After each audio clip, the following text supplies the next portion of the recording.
proposto un emendamento abrogativo del testo di legge presentato, perché nella passata legislatura, proprio sotto la mia guida, avevamo trovato faticosamente un accordo fra gli albergatori, i comuni e Promoturismo, quindi la regione, in modo che tutti e tre assieme con pari opportunità e anche pari voto si decidesse come usufruire dei soldi della tassa di soggiorno, cioè metterli in infrastruttura, metterli in promozione, eccetera. Doveva essere un discorso collettivo, quindi una condivisione delle tre cose. Oggi questa norma cambia completamente tutto e pone al comune la facoltà di proporre come utilizzarli e poi trovare l'intesa con gli altri due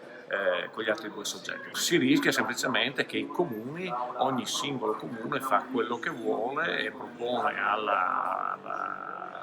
agli albergatori e a Promoturismo delle azioni che magari non sono assolutamente coerenti con la strategia turistica complessiva della regione Friuli-Venezia Giulia. Ma mi aspettavo un disegno di legge proprio sul turismo, proprio per migliorare, per dare singoli emendamenti, portano solo confusione e sicuramente non aiutano il futuro del turismo del Friuli-Venezia Giulia.